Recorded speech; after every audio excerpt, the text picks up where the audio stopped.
Thank you so much for joining me. Very welcome. While we were waiting for you to enter, I was giving my best attempt at a little introduction to you and your ideas and your kind of larger project, at least as far as I've been able to understand, what you're trying to do and the kind of the major aspects of your ideas. But as I think I said to you in the email, I've only come around to your work quite recently. You were suggested to me by someone who watches these streams I've been doing and reads my blog and stuff, as someone that he thought you and I would have a lot to talk about and that I should look into. And I'm grateful for the suggestion because I have enjoyed reading a lot of your texts this week. And so I'm just excited to talk with you. Oh, but where I was going with that is that I don't understand your project necessarily perfectly well. So maybe one way we could just kick it off is, could you tell us in your own words, how do you see how do you see the larger from a larger perspective, the stuff that you've been writing under the blog Deep Code, for instance, and the talking points that you've really been kind of thinking about and talking about in different places? How would you describe, when you meet someone like at a bus stop or something and they ask you like, what, aren't you that guy who writes that blog Deep Code? What's that all about? How do you think about it in a kind of high level overview way? Well, I guess the first order is that I genuinely endeavor to give people as honest and full a answer to that question as possible. And so a lot of it depends on who I'm talking to. In this case, I'm talking to you, and by proxy to some invisible audience that may or may not be also watching this video. So in that context, I suppose maybe the best way to answer it is in terms of a narrative, which is how did I come to find myself choosing to do that? Great, yeah. So the arc basically has, I think, three major pieces to it. Developmentally, I'm, I think, a pretty standard child of the 80s nerd archetype. So very low EQ, low socialization, introspection, introversion. On the spectrum a little bit, maybe? Yeah, it depends. I've had a substantial amount of high quality help, so I think I show up as a lot less on the spectrum than maybe I used to. Okay. But yeah, and so then the natural attraction to the portfolio of nerd stuff that was available in that time frame. So an avid player of role playing games, an avid reader of science fiction and fantasy, an avid player of strategy and board games, and of course a substantial amount of time spent on computers. Originally on computers that had tape drives and then disk drives and then hard drives and then those cool things that could communicate with other computers, et cetera, right? So that's one major arc. And ironically enough, much like our current we call it nominee for the Supreme Court, I was also a quite unsuccessful in, well, no, I don't want to make that parallel because there's too much noise on that. I did not have any girlfriends or any kind of female companionship in any fashion until early in college. Which is sort of part of that same archetype. This had important impacts in terms of socialization and EQ. So I kind of maxed out that player class in terms of being a very successful technology entrepreneur. I was involved in 3 successful technology ventures in the late 90s and early 2000s. The last was a company that I was the CEO and founder of called DivX that I took public in 2006. And in 2007-ish, I retired from that entire phase of my life. Cool. Then in 2008, I was in retirement and sort of allowing myself to play. So that play consisted of finding out what was really going on in the social field. So doing things like going to Necker Island and hanging out with Richard Branson, or going to the Aspen Institute and hanging out with, whatever, Bill Clinton, and going to the Santa Fe Institute and hanging out with people like Murray Gell-Mann, who's a Nobel Prize-winning physicist. Yeah, they're geniuses over there.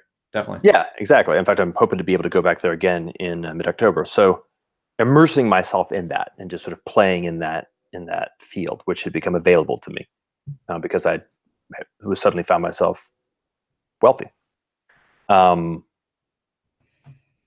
And this happened in the context of the 2008 financial crisis.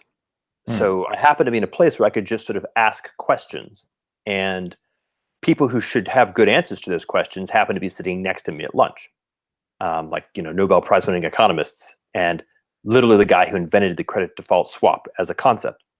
And what I discovered was a rather shocking degree of asymmetry between the narrative that was being presented at the public level and the reality of the people who actually had some degree of insight into what was going on. And so I started just following that basic thread of the asymmetry between the commonplace narrative and the people who knew what was going on, but in you might call a model-free or a random walk. I just started following my curiosity.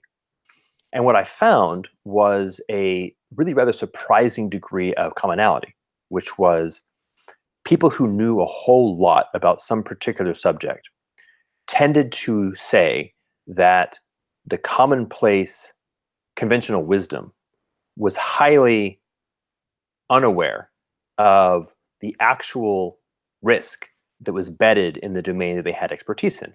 It kind of didn't matter what it was. So if it happened to be a person who had, this is like 10 years ago, the most expertise in the impact of climate change on coral reefs, or it happened to be somebody who had the most expertise on the fragility of the game theoretic aspects associated with cyber warfare, or it had to be somebody who had expertise on the impact of immigration on sociopolitical systems, or fill in the blank. The N in this was actually rather large. I talked to lots and lots of people covering lots and lots of territory.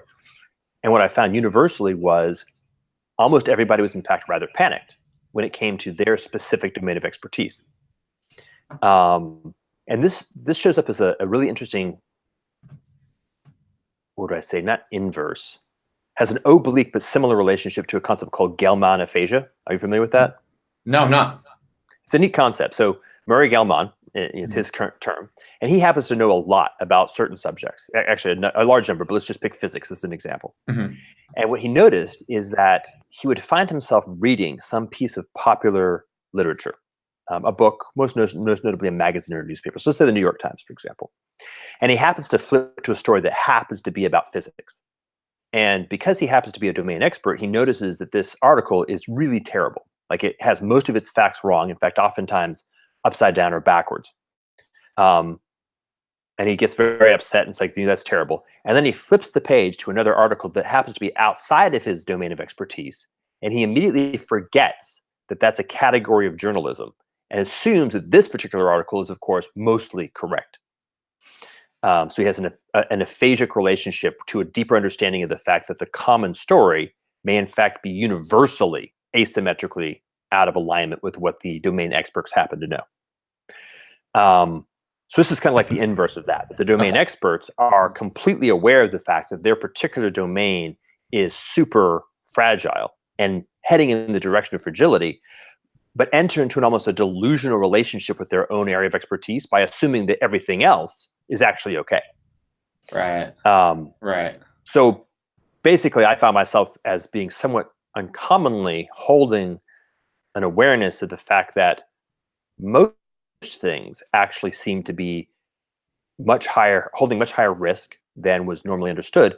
And as I started adding these things together, noticing that these risk factors ended up being self-reinforcing as opposed to ameliorating. So this then entered into a recognition that, or rather building a model and attempting to make sense of what's going on. Like, why is this happening? What does it mean?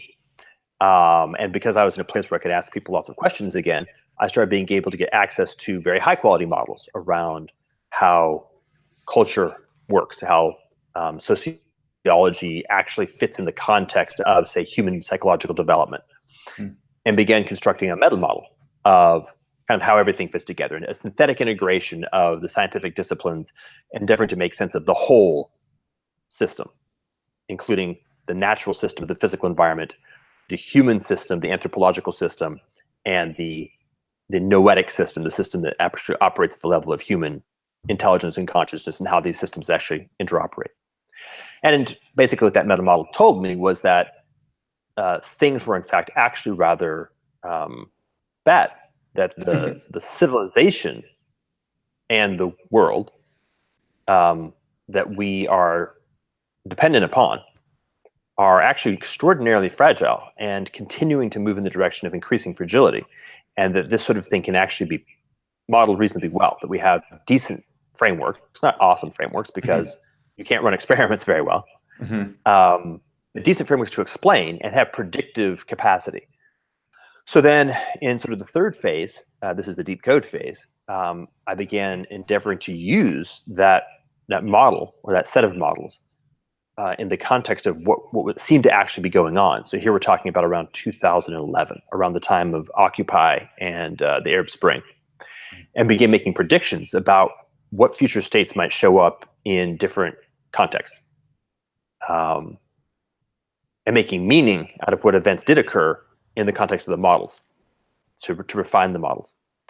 And in the deep code arc, then, it is basically three major pieces. One is what I just described. So you may think of this as a making sense of where we are. The second is endeavoring to construct a way to endeavor to design a place where we could and in principle should go.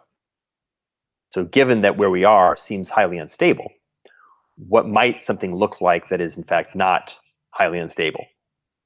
By the way, in the context of what we expect the future to look like. So not just stable in sort of the immediate term, but is somehow intrinsically stable in the context of, for example, exponential technology.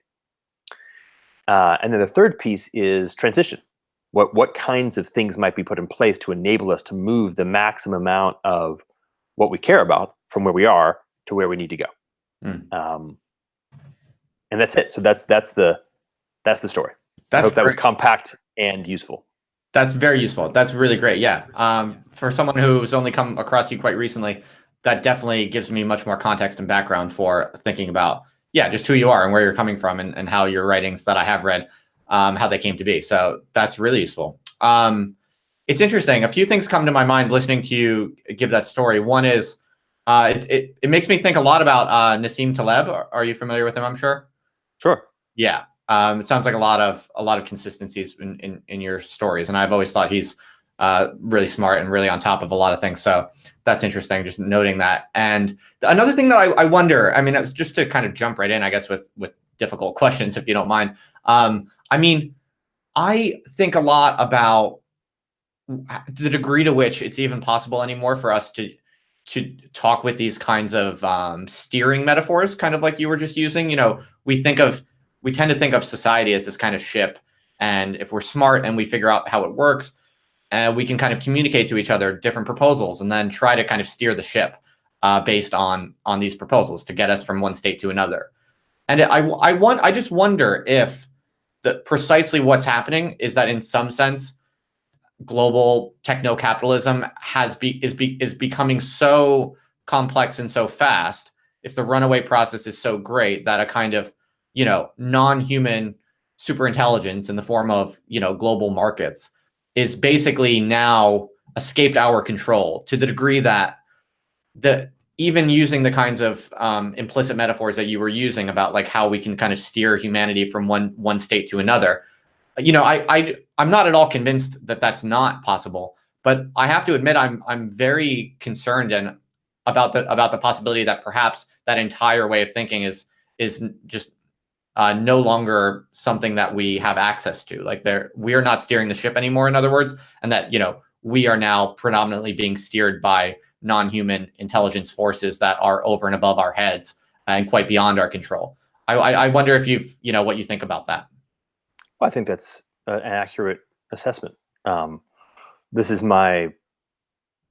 so let me put it in some context. Sure. What I heard you say, and I think it's probably also important to make sure we stay somewhat in sync, since we've just met and we're talking about rather complicated things. Yeah, that's true. Great. What I heard you say was, first, something on the lines of some question about how it is that groups of humans are able to collaborate in making effective choices in the world.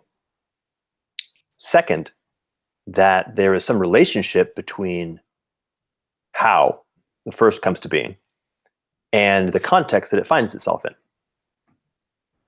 Third, that the context that we find ourselves in is substantially more either turbulent or daunting or itself agentic than the how that we have in number one.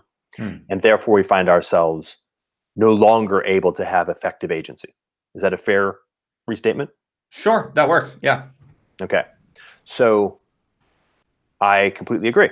However, let me then share how I respond to that assessment. Yeah. The first is to take a look at, in the context of category one, what might be the boundary conditions on how much collective intelligence we could actually aspire to under different configurations, as it were.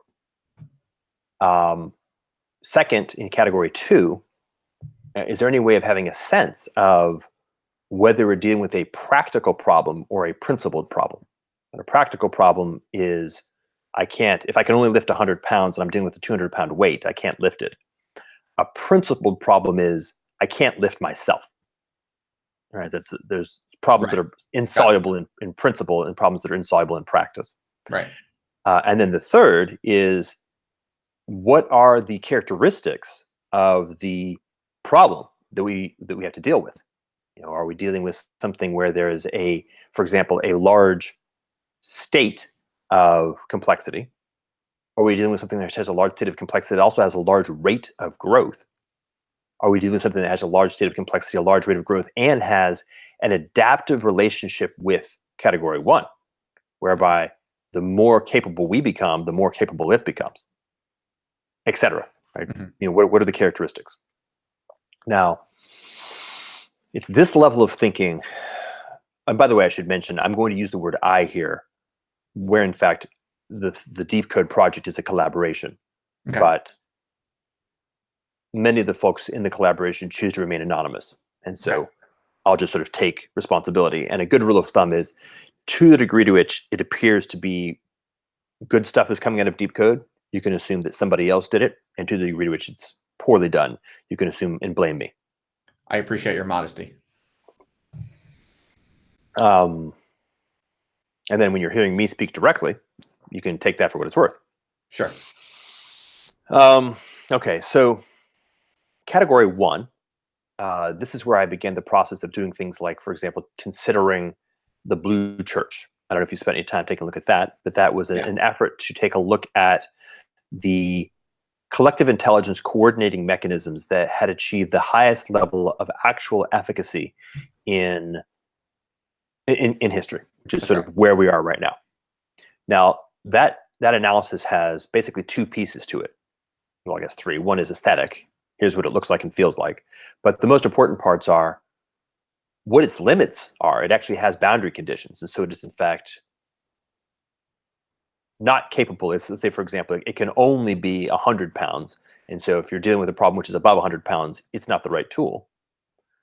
And then secondarily, in terms of historical location now, for many reasons that we can drill into if it's interesting, it's also in the process of a rate downward, which is that the Blue Church as an effective collective intelligence is decreasing in effectiveness.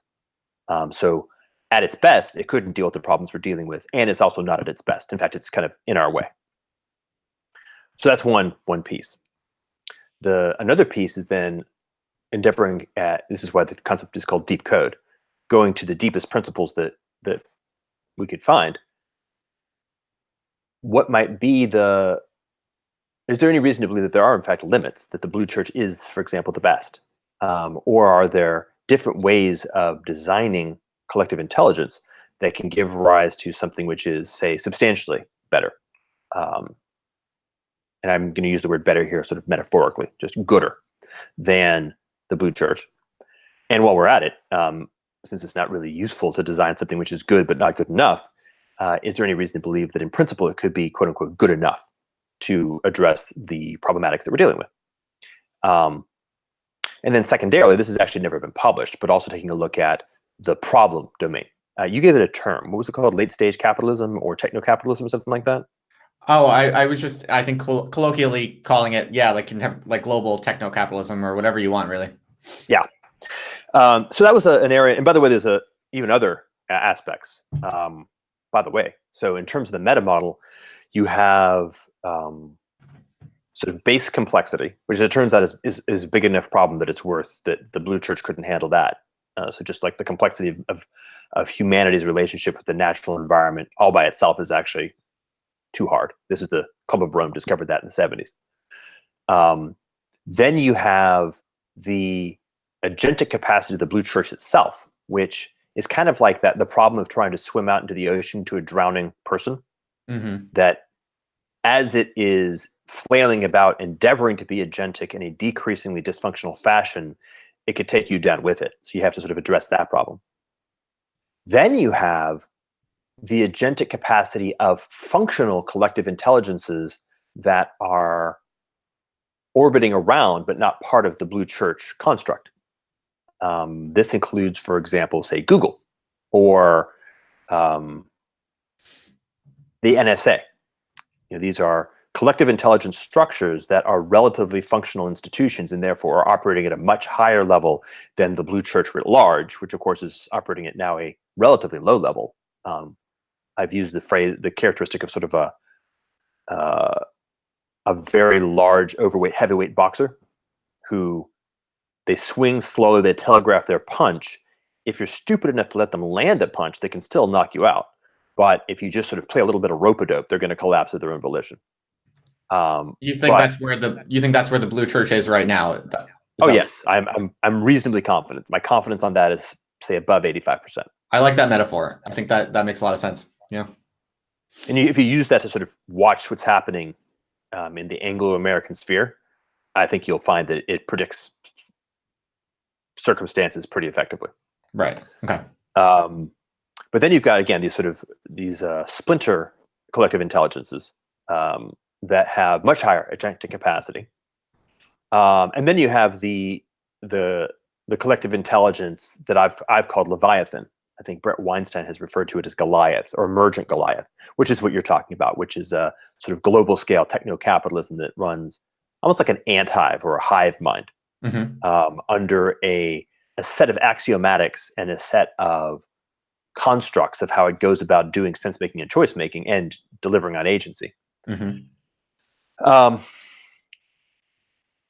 We can drill down anywhere you like, but the good news is it seems quite likely that we can in fact develop a substantially more effective collective intelligence, orders of magnitude, like 10 orders of magnitude more than the Blue Church. That this is more than adequate to deal with the problem of physical complexity and anthro-complexity, radically outcompetes Leviathan. However, may not be adequate to deal with the problem of techno-complexity. Right. Okay. So maybe we can do a little bit more syncing up of vocabularies. I thought that was all really interesting, and we should continue to drill down on that. But I'm thinking it's occurring to me now, and maybe I was a little bit rude in not giving you a little short spiel about myself, because you have no idea what you've stepped into and who's listening and who I am even. So without going on about my accent is substantially less English than I expected it to be. It's less English? What's that? Less British. The only information I have from you is associated with the UK. Oh, yeah, that's right. Yeah, so you're probably confused and disoriented. So I should tell you, yeah, I'm an American. I moved here I'm a professor here. So I moved here for an academic job, and I've been here for like 5 years. But so, yeah, I'm like by profession, I'm a pretty traditional political scientist. I do mostly quantitative statistical research.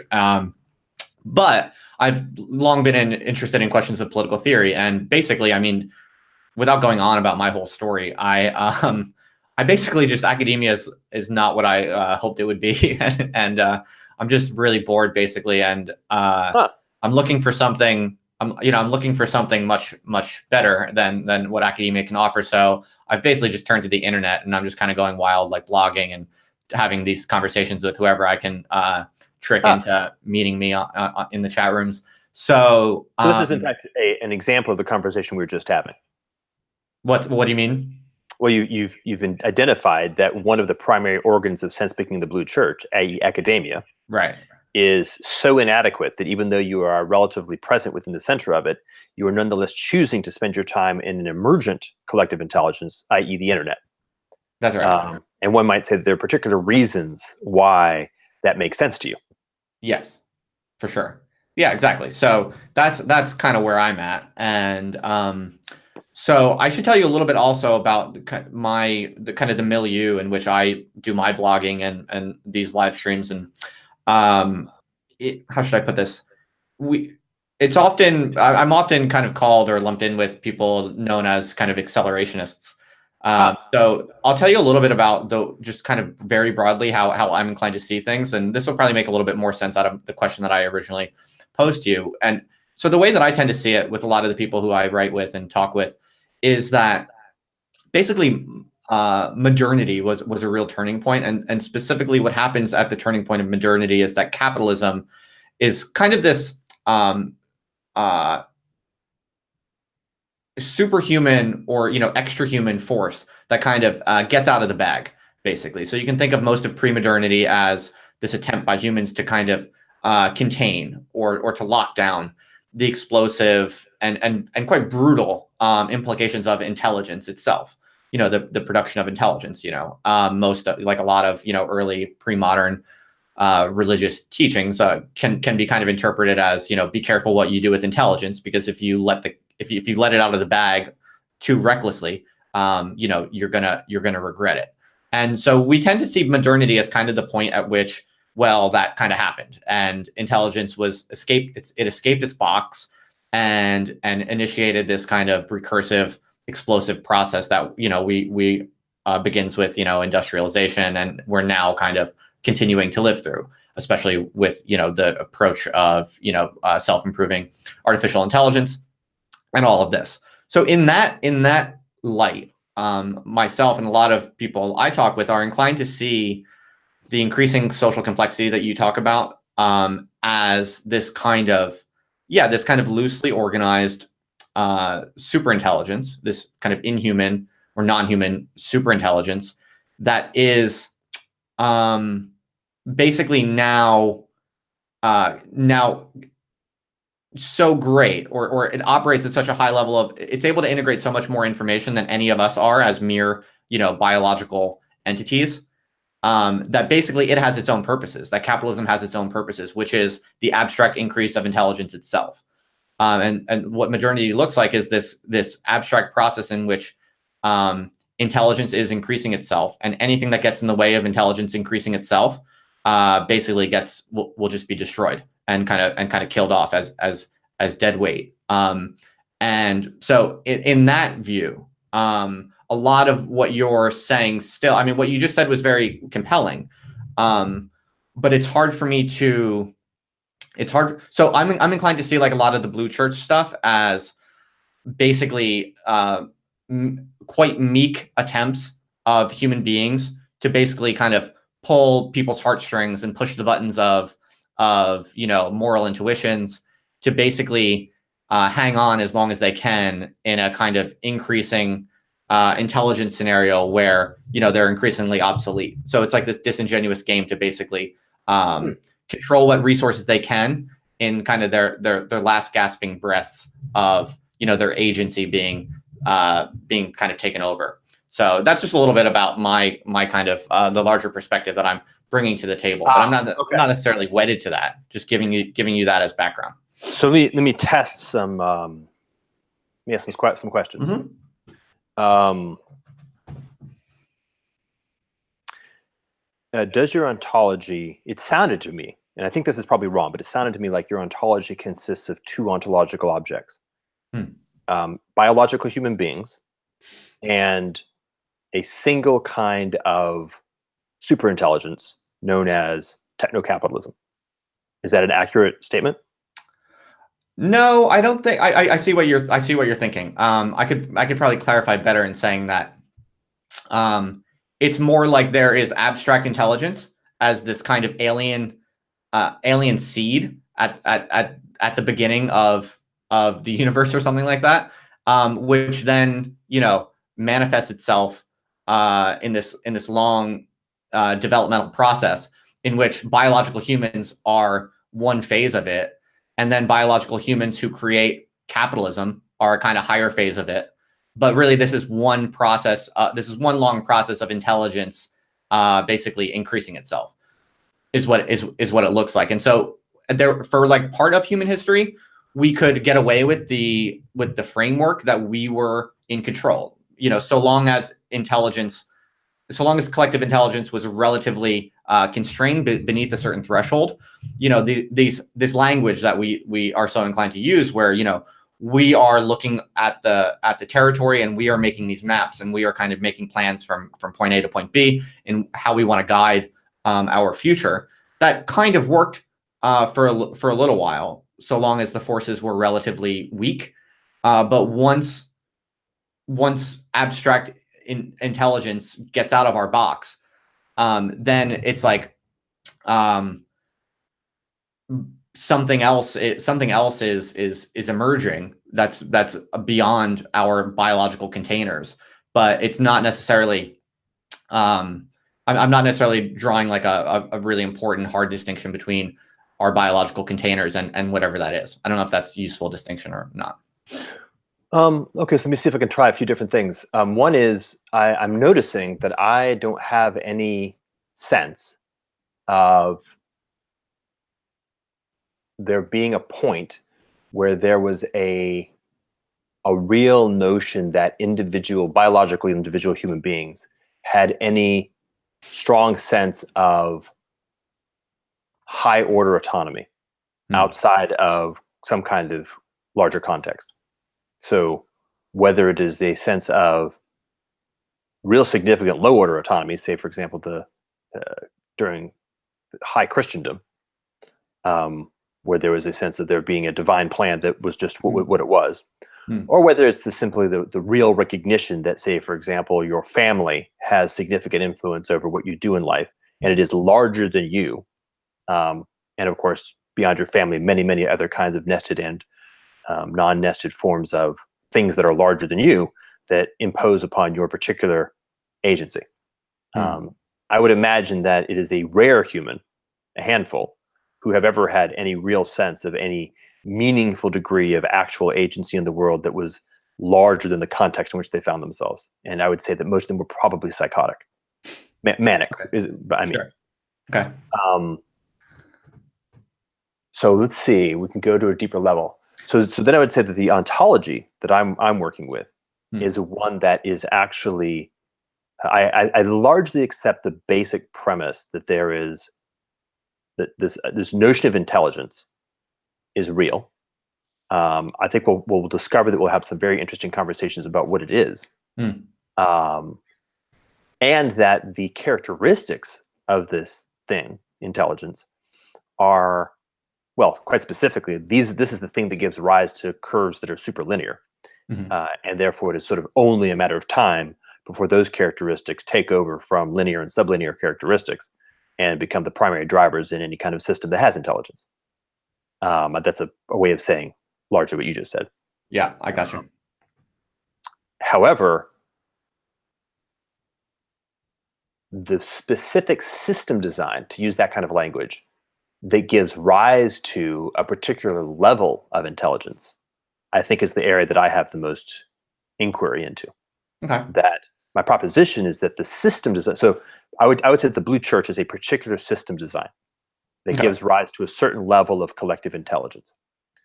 I would say that, say, for example, the Chinese People's Army is a system design that gives access to a certain level of collective intelligence. You and I in collaboration right now are a system design that gives rise to a certain level of potential collective intelligence.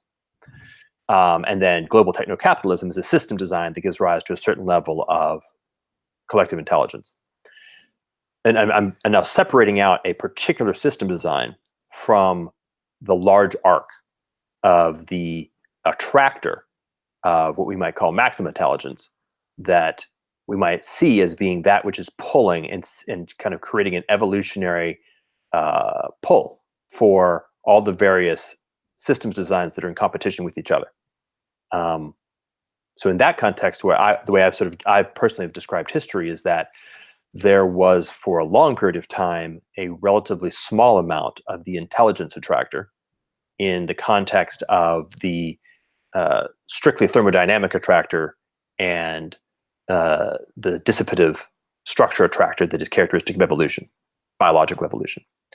But over time, because of the intrinsic higher than super linear characteristics of the intelligence attractor, it has played a larger and larger role, the famous exponential curve. And so we are now poised in a position where the combined forces of the thermodynamic and the evolutionary attractors are beginning to lose their sway over the resources of the world in favor of some configuration which is more fully in alignment with the dynamics of the intelligence attractor.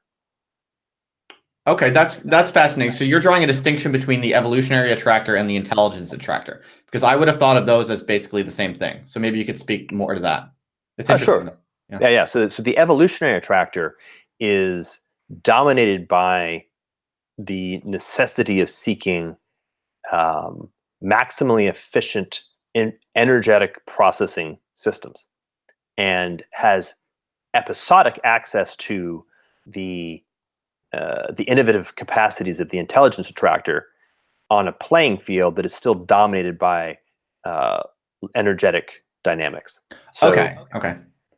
So that's basically it. It's so sort of that explains a little bit of the friction, I guess, in our ontologies then, because but that's very good. That's useful, because I was thinking more along the lines that, to use your ontology, I think of evolution as a kind of abstract system design that is itself a kind of intelligence, because it's doing something. It's processing information, and it's doing something, but we as humans don't know exactly what it's doing.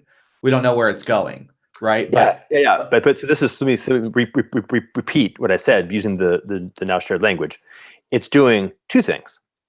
It is processing information, and it is processing energy. And the energetic processing is the dominant characteristic of the evolutionary attractor, and the information processing is a secondary characteristic. So this is why we talk about the thing, survival of the fittest, or a selection event is a selection event at the level of energetics and at the level of information replication. So you have to survive, and then you have to reproduce. Mm-hmm. And since most of the problematics that are resolved by biologically evolved systems have to do with competition for scarce energetic resources, the primary selection event for information processing has been biased towards effectiveness and efficiency as opposed to generativity. Okay. I'll give you an example. Bletchley Park. Mm-hmm. So in Bletchley Park, the exigencies of the energetic conflict overrode the information processing aspirations of Turing. So Turing had, as a representative of somebody who's operating at a very high level in the intelligence domain, had to subordinate what may have been a dramatically, can you imagine what would have happened if the resources of Bletchley Park, if Turing had been able to fully coordinate the allocation of those resources? But he couldn't, because he was operating in a context which was actually designed very much like your sort of modern pre-modernity, post-modernity metaphor. He was operating in a system which was still intrinsically designed around preservation of energetic resources and local selective advantages in an energetic conflict. So it used innovation, it used intelligence, but it used intelligence as opposed to being driven by intelligence first. So do you agree with kind of a proposition I was alluding to implicitly, which is that capitalism is a kind of global force that is shifting the distribution of selection pressure towards intelligence? Do you see that, or no? I do. Right. And so do you think that the Blue Church is kind of this, it's kind of this like union of humans trying to basically kind of hold up this this agreement to select for things other than intelligence against the increasingly strong selection pressures of capitalism. Oh, that's neat. I hadn't really thought about it in that fashion, and I wouldn't say that it was other than intelligence, but I would say in addition to. So Okay. the blue church is a some sort of not monomaniacal in its optimization efforts, or at least it's not monomaniacal against pure intelligence. Whereas, as you're saying, capitalism may in fact be monomaniacally optimizing for a particular kind of intelligence. So then this is where maybe I break with the narrative.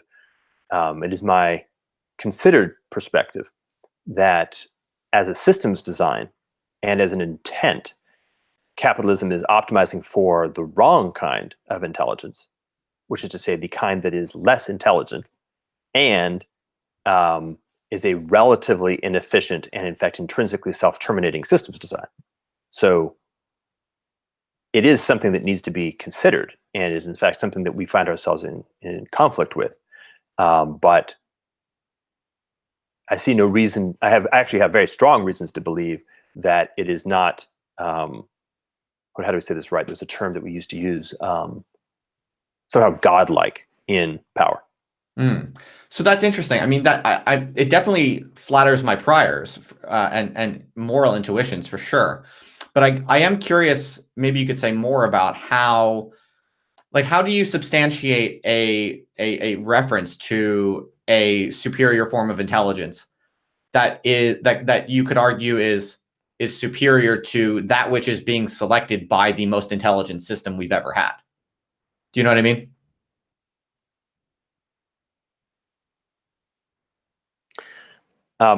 Actually, I don't know why that's a confusing question. So maybe say it again. It seems Sure. obvious to me. So I want to see what I'm missing. Sure. So I too want to think it sure seems to me also that capitalism is selects for a particular kind of intelligence, and as a system as a whole, it's quite irrational and lacking in another kind of intelligence from another perspective, obviously.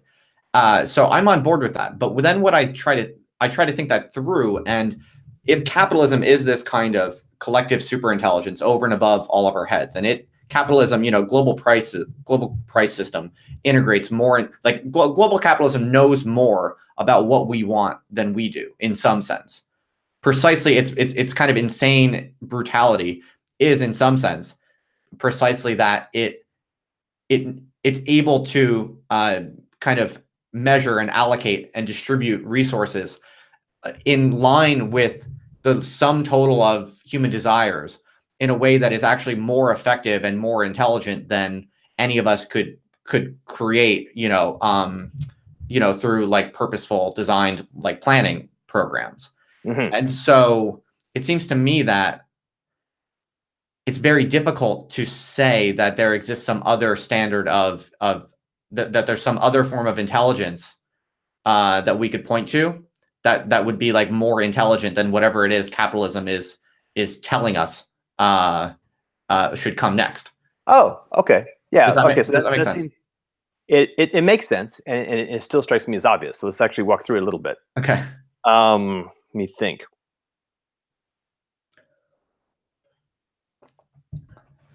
Let's see, how do we do this right? Let me try one path. I don't think it's going to work, but it might kind of help kind of move us forward a little bit. Go for it.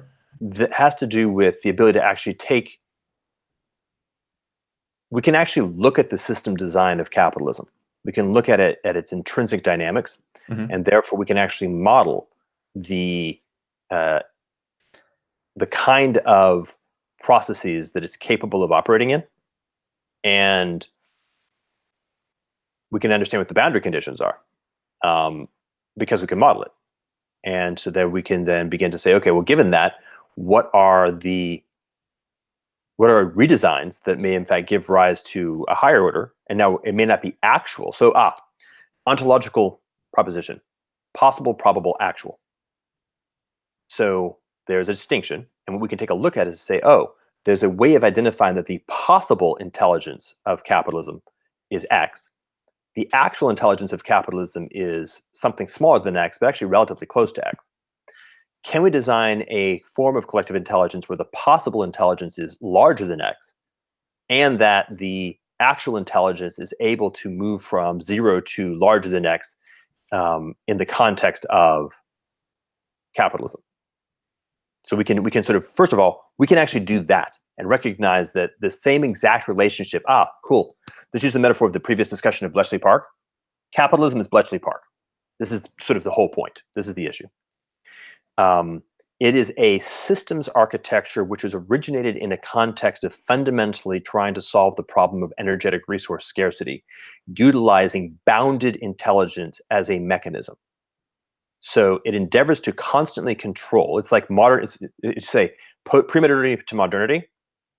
Modernity tried to take the notion of intelligence and put it in a control structure, and use the control structure to give to selective advantage by getting access to the innovative capacity of intelligence, but in the context of a control structure. It's like a steam engine or a train. Exact right metaphor. Okay. And so what it does is it says, okay, Feynman and Oppenheimer get together and work on the Manhattan Project, but we, the military political class, are in charge. We control the purse strings, we control the resources, we control the domain, and don't go any further than what the boundary conditions are, smarty pants, and don't go any faster than you can go. Bletchley Park is the same thing. Google is the same thing, right? Mm-hmm. It's like, how do we enable the innovative capacity of human intelligence in various kinds of collective structures to be innovative, but only when it is in fact doing so under the constraints that capitalism itself sets. In this case, for example, it has to actually have a high quality return on investment.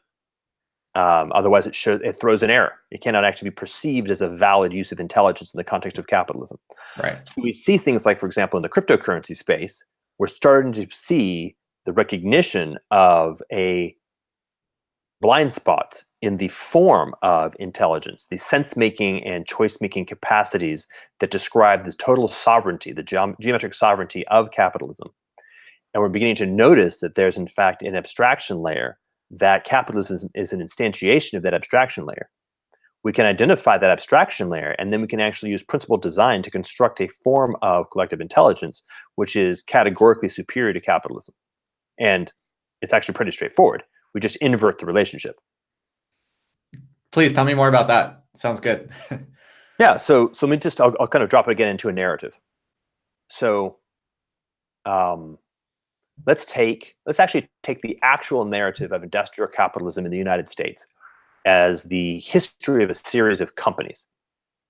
And let's take a company as at the time, state-of-the-art effort to form an effective collective intelligence in the context of what was happening then.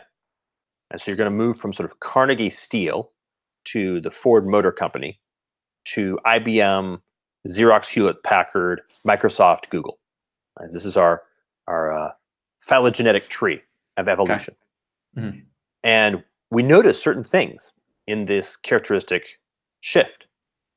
One is those things that are further down the tree are vastly more capable of effective collective intelligence than those things that are earlier in the tree. Mm-hmm. So by any measure, if I take the total number of human beings collaborating in the space of Google, and I measure the effective collective intelligence of that total number and compare that to the total number of the collective intelligence of all the people who are employees by Ford Motor Company, the number is lots higher. Right. Obviously, most people employed in Ford Motor Company were putting widgets together by hand. So their effective collective intelligence was purely actuary in terms of actuation, so almost nil. It's a classic blue church construct. So that's one piece. The second piece is then so this is actually part of the arc that you're talking about. Cool. And this is a story where capitalism is endeavoring to constantly evolve our effective collective intelligence into increasingly actually collectively intelligent constructs, right. Machines that then collaborate with each other in larger schemes that are, in fact, even more collectively intelligent. So then we take a look at the actual characteristics of what that evolutionary dynamic looks like. And what we notice is an increasing shift from an organizational and a human resources basis towards a certain kind of relationship between humans and the kinds of humans who enter into those relationships, which is to say, you want a flatter, you want a vastly more abundance oriented. We're going to have to kind of open up that can of worms of what that set of concepts means, but a different structure of motivation and orientation, direction, and a different topology of the organizational framework, which is to say more driven by agency at the edge and in collaborative groups, and less driven by top-down command and control. Okay. You could say, by the way, that Apple under Jobs and Tesla under Musk perhaps represent a different phylogenetic tree, a much more top-down driven, but still highly optimized kind of construct that has certain intelligence capabilities for sure. That's fascinating, Jordan. Now, one question I have though is, do you see that as something that we primarily have to engineer as, thinking, reflective, creative agents operating on social reality, or is what you just described in the last part, is that endogenous to capitalism, almost in a kind of Marxian eschatology, in which capitalism at a certain point starts to follow these kind of flattening out dynamics that you just described? Well, I'm afraid I can't answer anything but both. Yeah. I mean, at the end of the day, it is in fact the actual creative intelligence and the actuating activity of discrete human beings that are summed in some way and oriented, directed in some way that we would call capitalism. So, right. If all people chose to think nothing, capitalism would do nothing. There's nothing to it besides the collective activity of people. Yeah. Okay. What it is it's a mechanism for orienting people towards what they should be thinking about, how they should be going about doing it, and then enabling scale larger than n coordination between people, and in fact, scale larger than n coordination between scale larger than n groups. So capitalism is a systems architecture that enables the formation of groups of people who coordinate with each other, and that groups coordinate with groups, and that allows orientation where individuals can identify what role they should be playing and what relationships they should form in these possible coordination structures. Okay, right. And so by being that, it produces a larger scale effective collective intelligence. Okay, excellent. And so you think that we're in this kind of transitional moment right now, is that right? Where, the blue church is giving way to a new kind of dynamic in which the central features are, what did you say before? A kind of flattening and a kind of post-scarcity, a situation of abundance. Was there something else that's key in there? Oh, there's a lot. What are the main features or characteristics of this transition then, other than those?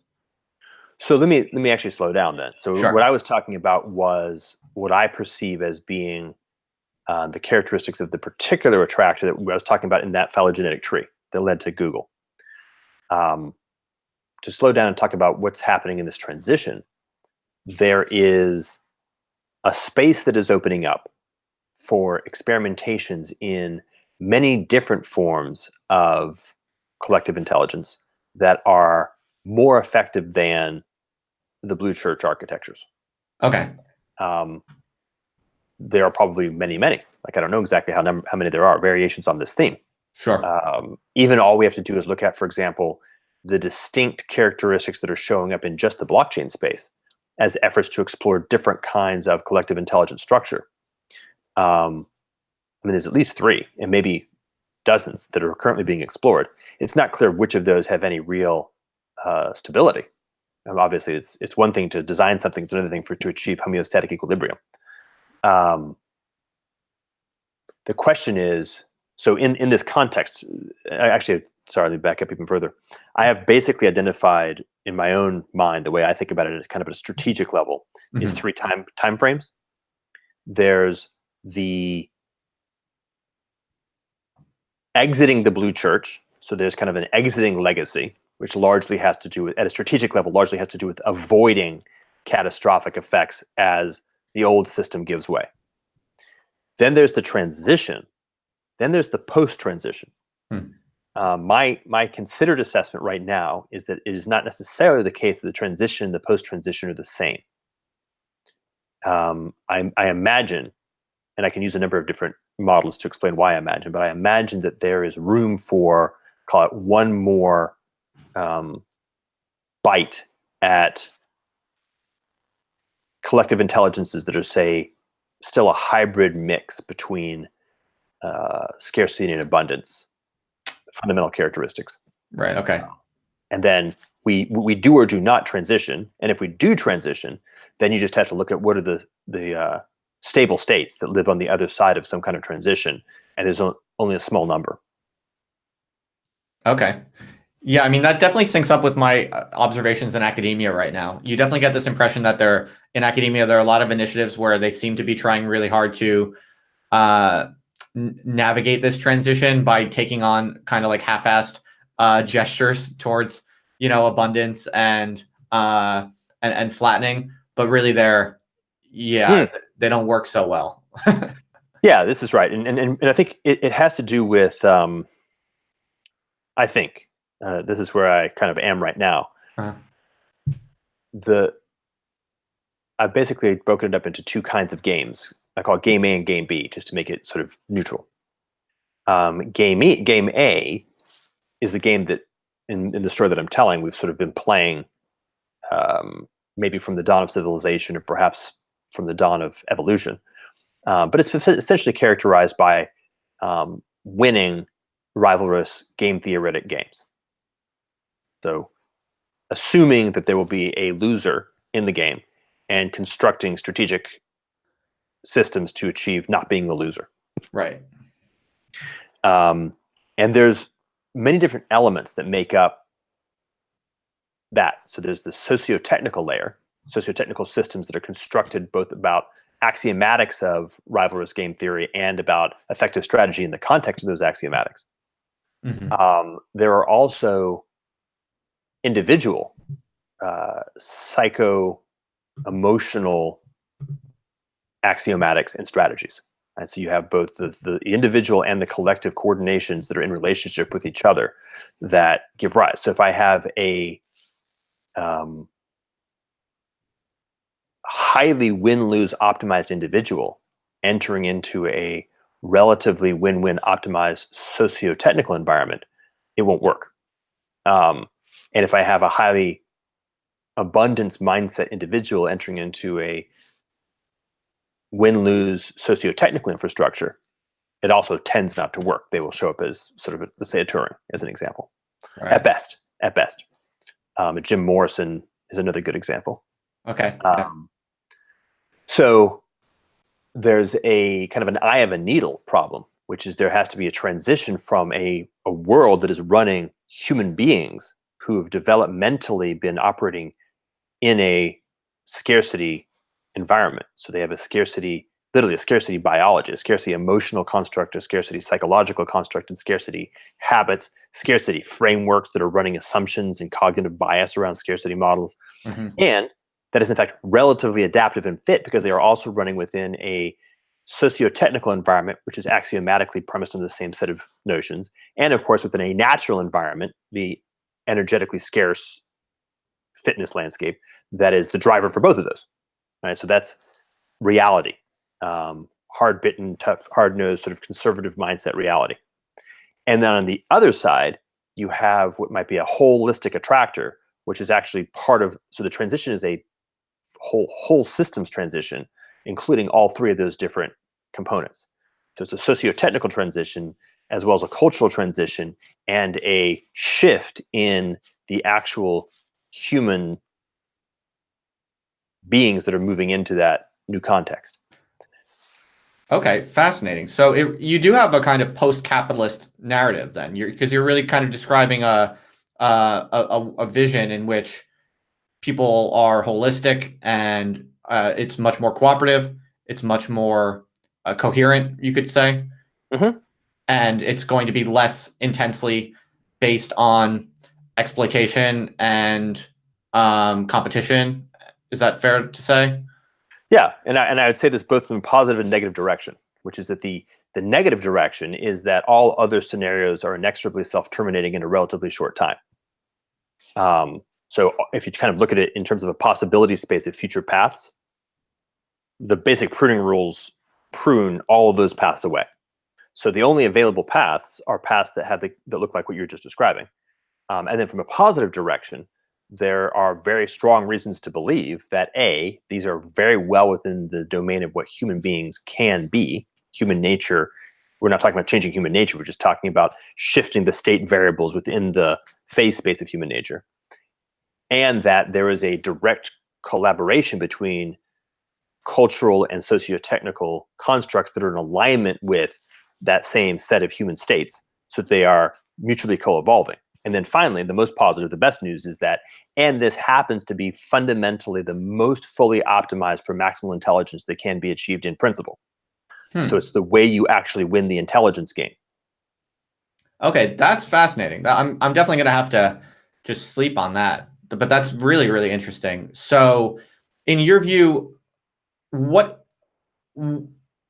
if one is attracted to that picture that you just painted? What is the constructive available pathways to living, breathing human beings today that you think can accelerate the transition into that state? There's actually many. So I've noticed at least kind of three basic domains that people seem to be entering into. And this is not in any particular order, but I'll just sort of start.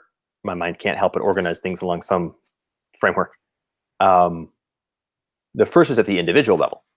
So as I mentioned, the context in which we have developed differentially for different people, obviously, gives rise to a certain individuation, a certain level or kind of sovereignty. In order to be able to actually play the new game B, you have to upgrade your capacities. Usually, almost everyone. I've never met anyone who hasn't had to upgrade their capacities. And I've never met anyone who's sort of so fully upgraded that they're sort of ready to play all the way. Like, we're all kind of still working really hard to basically be able to play some of the time. Although I have definitely met people who are quite differential. So this includes things like really rather studiously addressing any form of developmental or emotional traumas that are short-circuiting your capacity to participate in a fully sovereign fashion. If you have triggers or defense mechanisms, fix them. Hang-ups, yeah. And this is real work. This is non-trivial. Sure, yeah. Secondarily, and this is, by the way, usually in this order, because the second one is going to be your cognitive frameworks. You're familiar with, I think his name's Jonathan Haidt? Sure, yeah. Yeah, so the elephant and the rider metaphor. That's right. Don't take your cognitive frameworks too seriously. You'll find that if you shift certain emotional traumas, things that seem so obviously true and inarguable fade like mists. Because at the end of the day, our cognitive frameworks are sitting on top of an emotional psychological framework or a foundation, and shifts at the base level implies shifts at the surface level. Which is not to say, by the way, that you say geometry turns out to be false if you learn how to solve your problems with attachment. But for example, economics will shift for you, for sure. And you'll actually be able to vastly more fluidly be able to load and unload different frameworks and be able to use tools, as opposed to use them as paradigms or as ideologies. And so particularly shifting away from anything that is attracted to an ideological mindset, which of course is just an externalized version of reason acting as a defense mechanism. So personal, that's all very powerful. The second is then relational. And I mean this, again, kind of in the same order, which is really begin to become increasingly skillful of understanding precisely how you go about entering into relationships with other people. At, like, say, a body level. Where exactly are your various body hang-ups, emotional traumas, psychological frameworks, bad habits,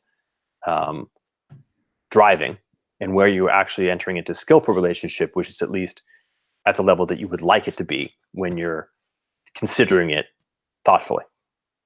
and then begin to get better at it. So practice that, and practice doing things like having very high integrity and the ability to communicate clearly and the ability to listen well, basic communications protocol cleanliness, because this is the basic framework. So the material out of which this future system is based is made up of human beings who've achieved a certain level of sovereignty over themselves and have achieved a capacity to enter into skillful relationships with each other on the basis of integrity and high quality communication. Hmm. Hmm. And this, by the way, is principled. I can actually describe almost at a mathematical level why that is the basis of the maximum possible collaborative intelligence. No, that's all very well put. I'm thinking though that there has to be something else, because everything you just said could be used to describe a lot of, blue church operatives, right? I mean, oh heavens, no. no, you No. don't. You don't think that you could fulfill the criteria that you just laid out and be? I would say that if you are currently alive today and you are still a blue church operative, you are strictly delusional. And what portion of the population would you estimate that to be, though? Quite high, right? Oh yes, most 85%. Well, of people who live in the West, probably on the order of 95%. Right. So are you saying that in your model, the more people do all of those things you just described, intrinsically, the more the social system will transition to the alternative post-capitalist state?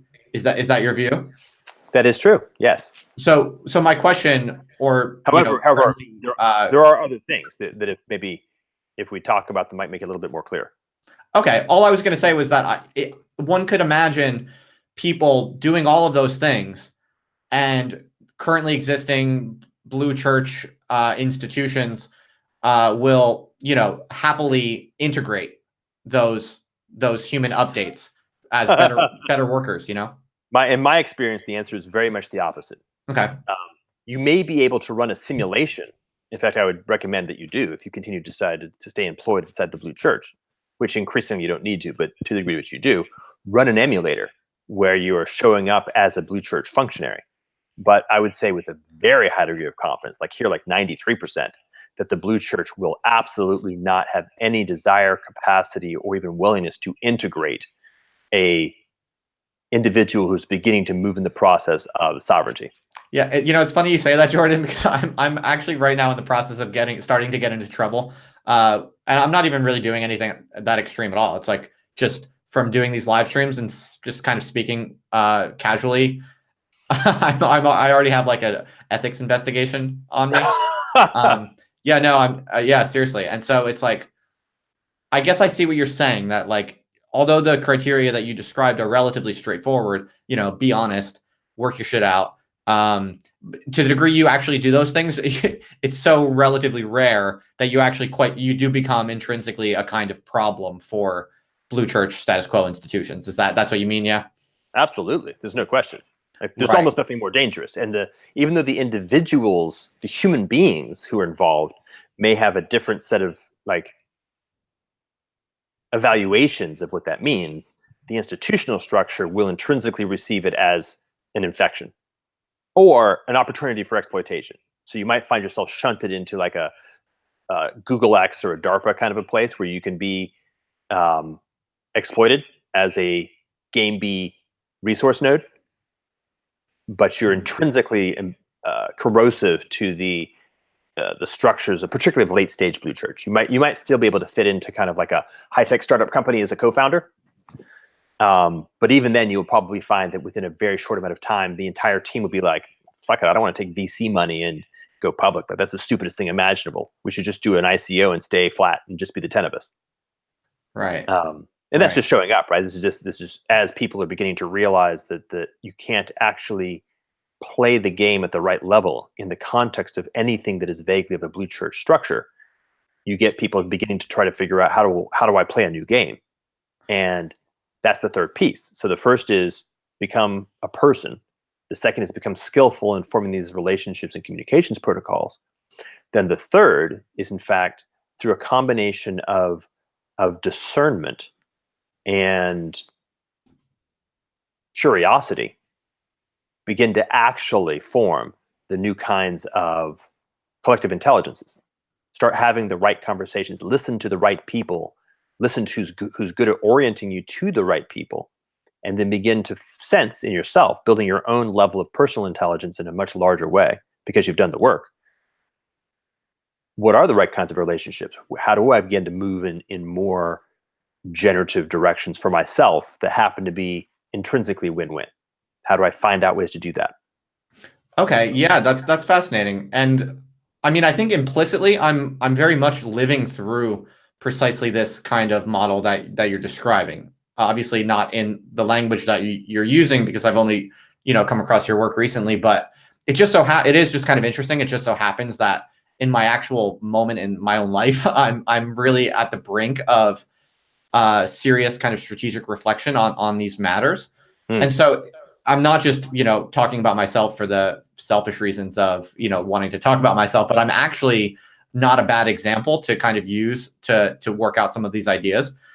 Because, one question that immediately comes to my mind is like, so right now, I mean, I'm burning a lot of brain power thinking about how long I'm going to be able to stay in academia. I mean, I'm basically tenured already. I'm the British version of tenured, so I could stay here as long as I want. I could be probably, unless I did something really bad or this ethics investigation were to get like really out of hand somehow. It would be hard for them to fire me, I think. But I'm really starting to think like, how long should I really stay in here? Like, in other words, I'm thinking about jumping ship. I don't know exactly for what. I think I could probably do I could probably do a bunch of things, whatever, without talking about that too much. I'm thinking about jumping ship, and it's a very interesting kind of case study for what you said about discernment. Because how does one discern when one is making a good, intelligent, ethically aligned decision to defect from status quo institutions? How does one discern that from just being lazy and not being able to hack it and quitting because it's too hard? Do you know what I mean? That's a question of discernment that I think a lot of people struggle with. And it's kind of the one I'm struggling with at the moment because I'm sort of like, I'm slow to quit academia because I'm a little proud, like I don't want to feel like I'm quitting. I don't want to feel like I can't handle it. And I have a strong, tolerance for pain and suffering. I'm a Catholic. And so I'm kind of like, stick it out, just stick it out. Don't be lazy. Don't quit. But then I'm like, no, actually it would be better in every way for me to like ditch these chains and just go full blast on blogging, doing this kind of stuff and whatever, and then just find another way to make money. If I want to be an intellectual, that is, So I have, for myself, formulated an answer to that question. I struggled with that same question when I began this journey. This is language that I haven't refined in a long time, so it's a little bit rough. But if you would like, I'll share it with you. Sure, please. So, and you use the word Catholic reminded me of it. So I've noticed, or at least I noticed in my life, that there seem to be two very distinct ways of going about trying to make that kind of distinction, that kind of choice, that question of discernment. Well, one I'll call judgment, the other I'll call discernment, just to give them different names. So judgment appears to me to be something along the lines of endeavoring to engage in an analytical process against some kind of schema and locate a choice inside that schema. So a simple one might be something like, don't touch hot things. And so then all you have to do is you have to engage in an assessment of the environment. And when you identify something as hot, you access the schema. The schema has a very simple rule: don't touch hot things. Is this thing hot? Yes, therefore don't touch. So you're able to run a very effective code that has states and it has actions associated with those states. And your job is only to be able to, with high fidelity, evaluate states and apply actions. I might call this a moral schema. Okay. Hence the reference to Catholicism. Now you run into conundrums in this place where either the state is difficult to identify because maybe you have a very large number of distinct states that are perhaps entering into relationships that are paradoxical. They lead to different conclusions of what action should be taken. Or is in fact novel, that the schema doesn't include anything that is like this. And if your mind has been, if your choice making has been constructed around optimizing for these kinds of schemas, you may find yourself quite challenged in dealing with truly novel situations. Mm-hmm. You sort of become optimized for computation in moral space, but you haven't learned how to actually address, you've kind of ameliorated the ambient skill of dealing with novelty. This, by the way, is something that happens in evolutionary theory a lot, like organisms that are optimized for what's called hill climbing. Right. Evolutionary traps. Evolutionary traps. So this is sort of an evolutionary trap in a moral schema. The other kind has to do with essentially generating raw capacity to make good choices in an arbitrarily larger number of diverse contexts. So bizarrely enough, the answer to the question in the second category is something, well, let's put it this way. In the first category, a good choice is something like a choice that accurately assesses what's going on in reality and well deploys the right schema. In the second category, a good choice is the kind of choice that a good person makes. So it's to be able to do this kind of discernment actually means become a good person, which means things like build embodied wisdom.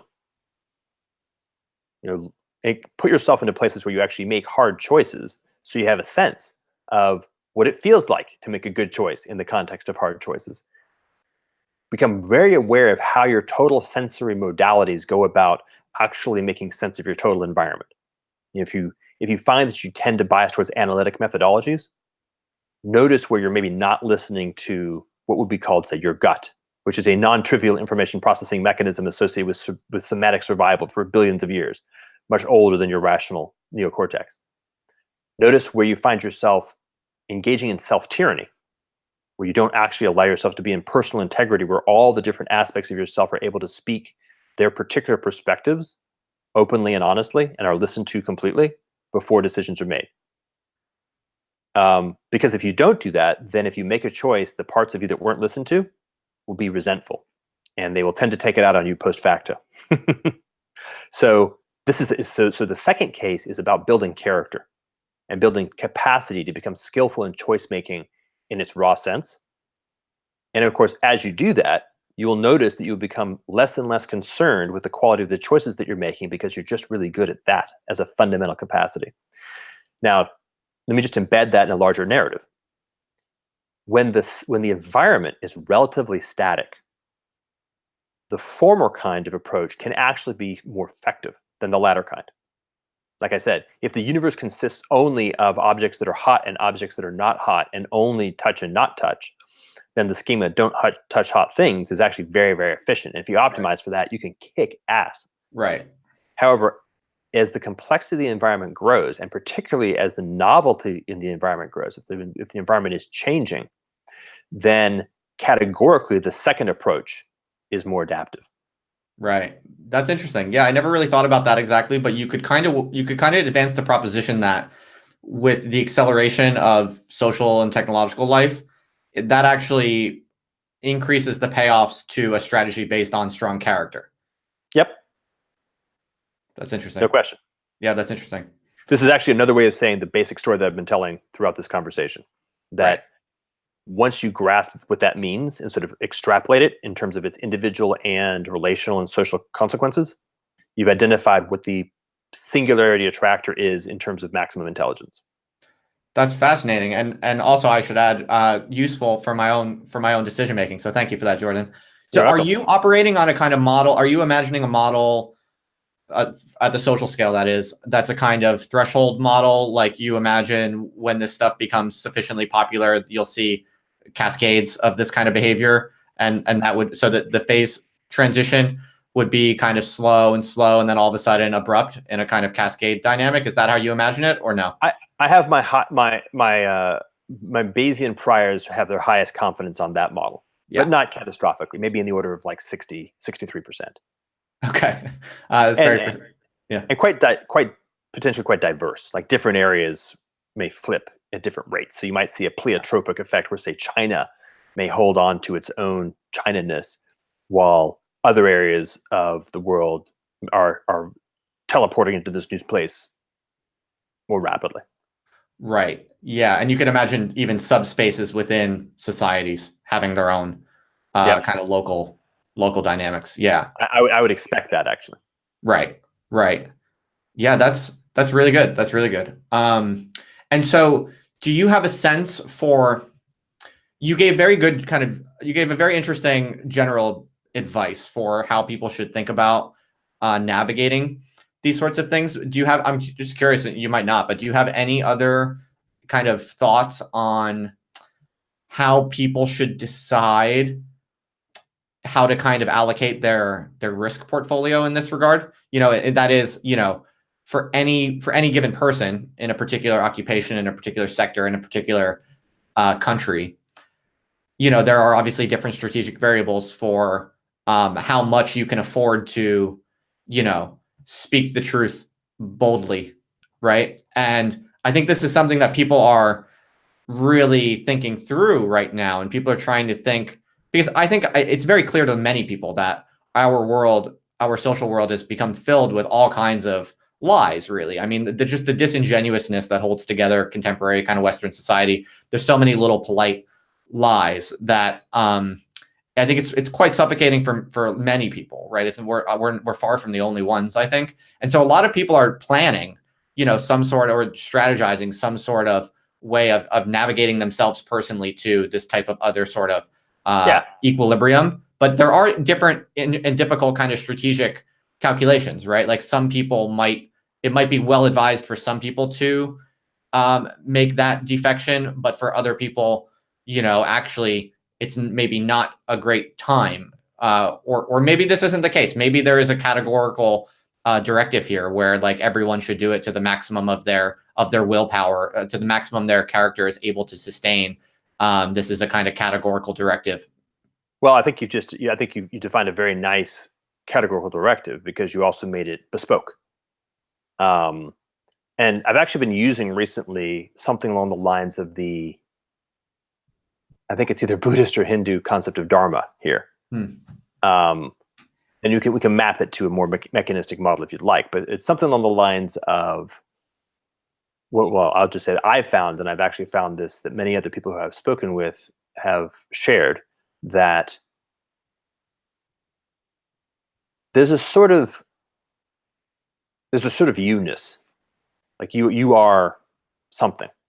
You're not arbitrary, and you're not generic. And so first is a really a strong sense of humility and self-honesty, which gives rise to the ability to then feel you-ness the most clearly, and then endeavor to make the choices that are most fully in alignment with who you actually are. I would say that the biggest traps that I've noticed are actually traps that are happening at the cognitive level. Because right now, for example, we're speaking at the cognitive level. And so already this might be perceived, and it might be conceived, and it might be acted upon in the context of being an injunction from a top-down cognitive perspective, which is to say an ideology. And so I find many, many people are caught in that. So what they end up doing is they think to themselves, well, I ought to X, Y, or Z. A good person would X, Y, or Z. They're endeavoring to actually simulate character inside the context of a schema. Mm-hmm. And so that, I think, would be the first thing to break with, is to actually just break with that entirely and make a distinction maybe between what some people would call your constructed self and your essential, your authentic self. And try to reach a place of humility and self-honesty that is actually able to accept the reality of your authentic self in its innocence and in its richness. And then begin to make choices that are most fully in alignment with that authentic self. Because I can tell you for sure, life is insanely more pleasant and meaningful, even when it sucks and is hard, if you're making choices on that basis. And then in that context, then you can start doing strategy. Because then you're making strategy, you're making strategic choices for the right reasons. But if you do strategy first, you get in trouble. So you're actually saying that people should, in the kind of current world that we're all trying to navigate right now, you think the optimal strategy is to first, with a kind of reckless disregard to strategy, first just figure out who you are and do whatever you need to do following your gut to align yourself with an environment that maximally kind of reflects who you are. Do that without strategic reflection in a first phase, and then from there make your strategic wagers. Well, let me clarify. If what you mean by that is to say that people should make a bad strategic decision first, which is to say, you know, quit their job, abandon their family, leave their context, and go find themselves. That's actually a strategic decision in the context of them being a find out who you are decision. What I'm saying is, Okay. to the degree to which you can avoid making important decisions while getting clarity on your authentic self and separating yourself from your constructed environment and or your destructive environment. So if you're in toxic relationships, it becomes very easy. Okay, exit toxic relationships. If you're in a job that is causing an enormous amount of stress and monopolizing all your time, okay, you're going to have to get out of that. So you can make kind of like this progressive low-hanging fruit that frees up more space to be able to achieve a higher level of clarity on who you are, because you can get rid of nonsense that is just nonsense. Mm-hmm. And then on that basis, you're now able to make better choices about the next step and use that better choices about the next step by step, and work your way up. But always focusing on, okay, what's in the way right now that I could just get out of the way?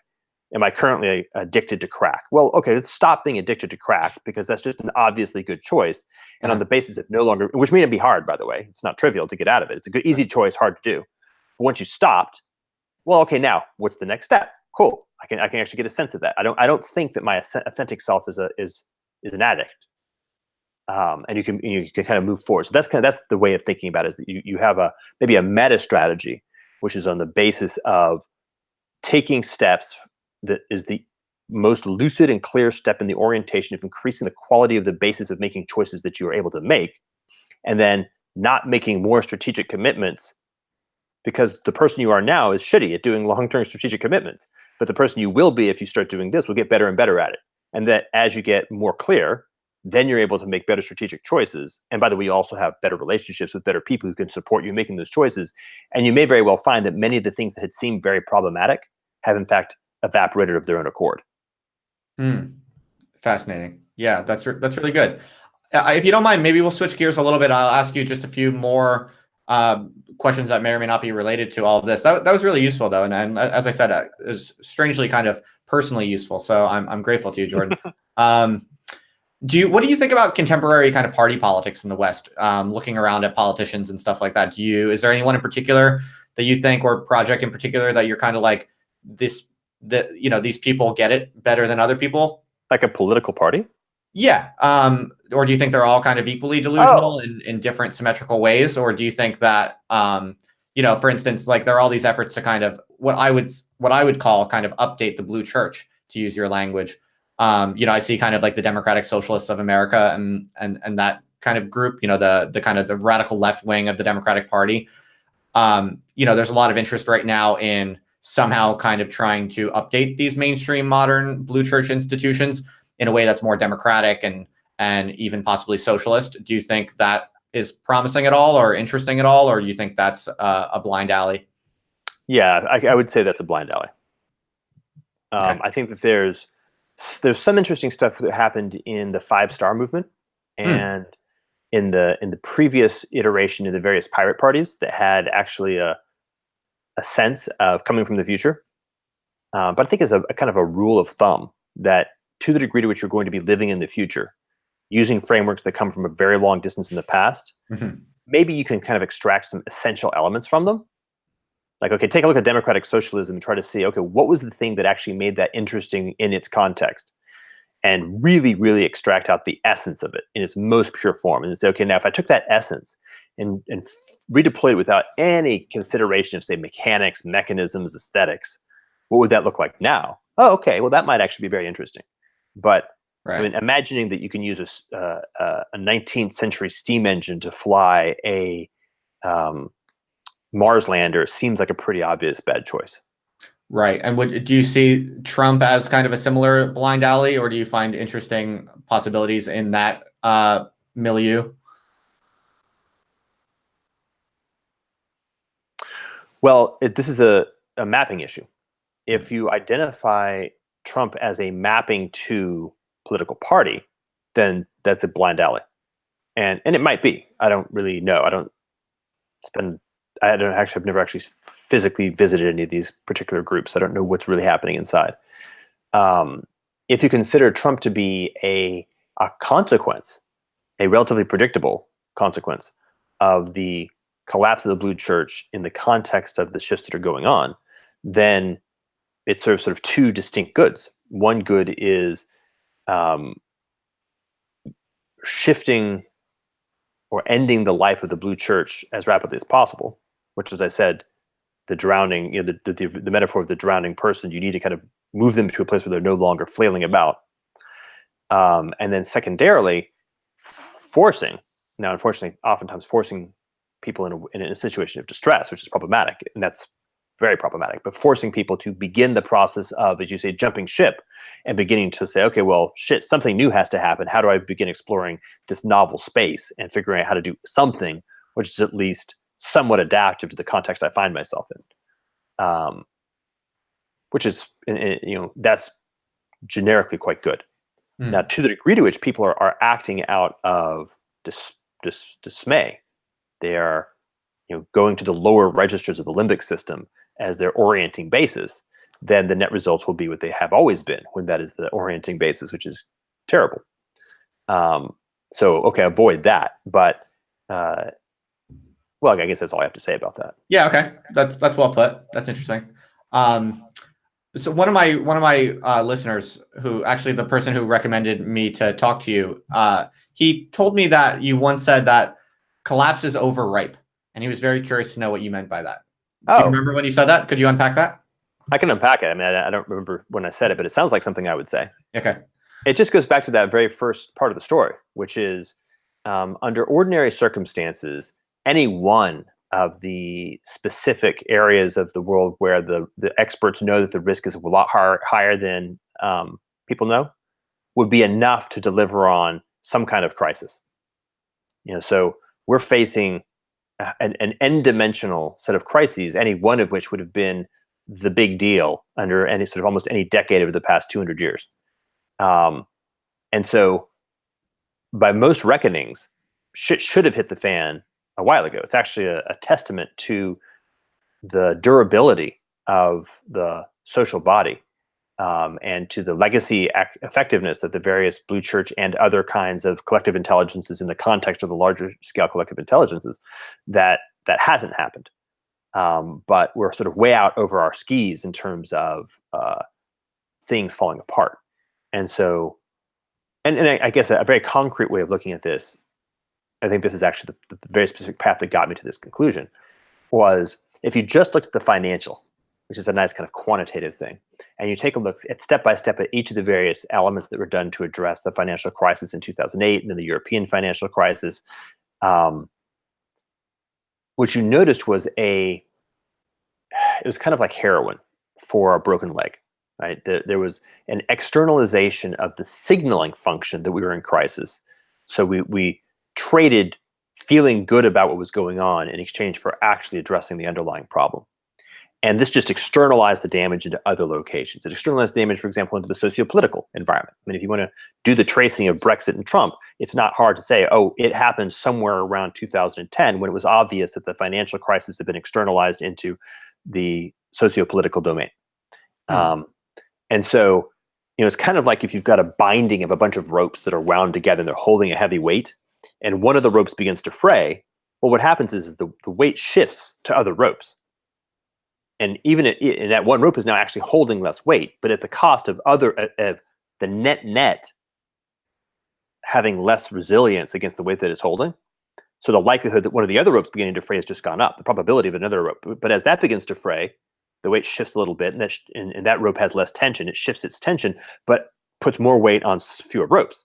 And so what ends up happening is you're getting a positive feedback loop where there is a finite time where the whole thing pops. And the open question is, okay, well, where how deep does the crisis go? So you can have like a lightweight crisis. We've had many of those in lots of different domains. Take for example the crisis of the collapse of the classified ads industry, and we had that. That was a real crisis from the point of view of the classified ads people. That was a terrible crisis.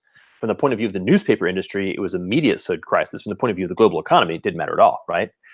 So you could have micro crises, and those are really good because they clear out, underbrush and kind of shift things forward without causing bigger things to happen.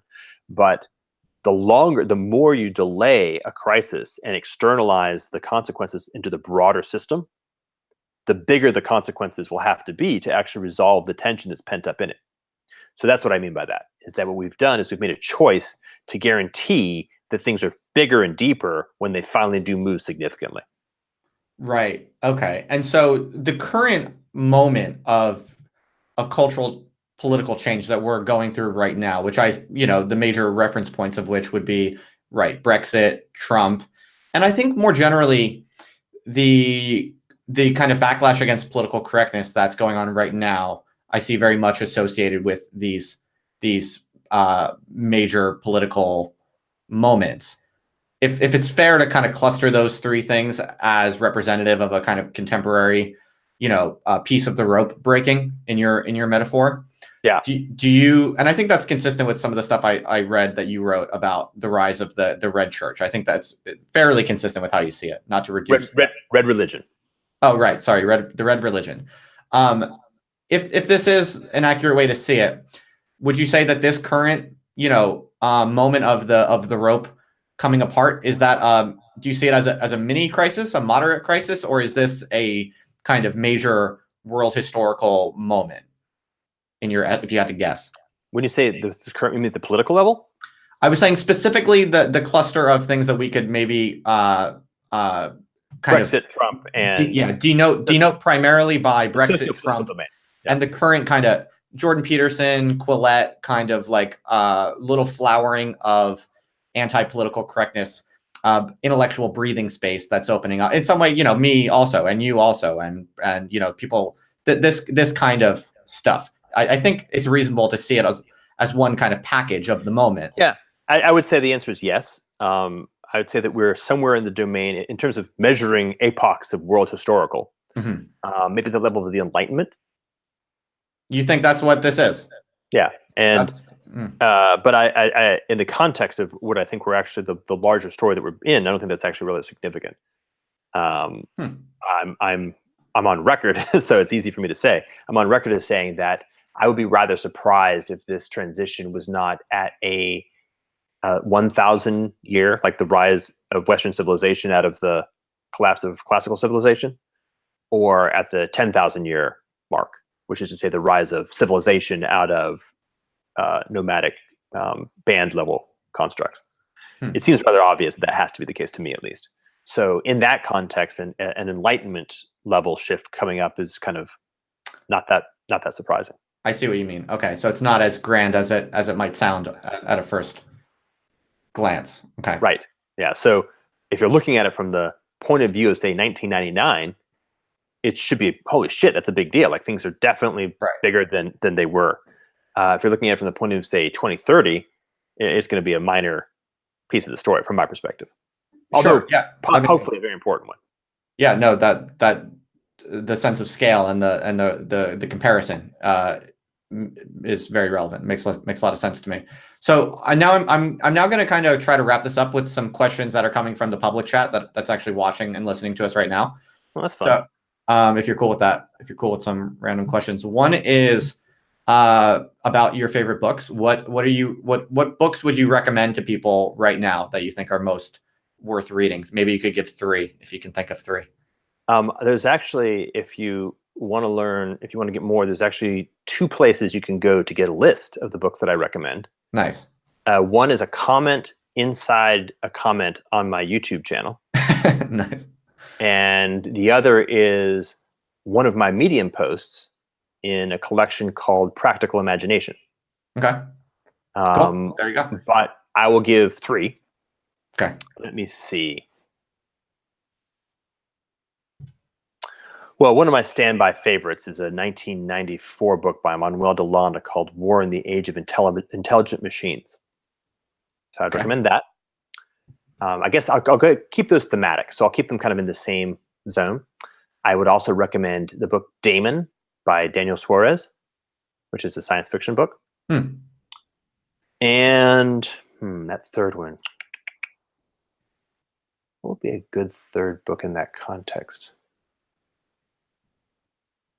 Oh, Man's Search for Meaning. Okay. I know of the first one and the third one. I've never heard of the second one, so you learn something new every day. Do you? What do you think of Vinay Gupta, who I don't know, but someone in the chat wants to know what you think about him, if you know about him? I mean, all I know is I know about him. I've never actually spent time with him. Okay. And his reputation is sort of universal, which is he's kind of like Nassim. He's got a Nassim reputation. I've interacted with him very, very briefly, and it seems to be about right. Okay. All right. Cool. I noticed. I was also looking through your YouTube channel. I was curious. Do you have what are your plans for the YouTube channel?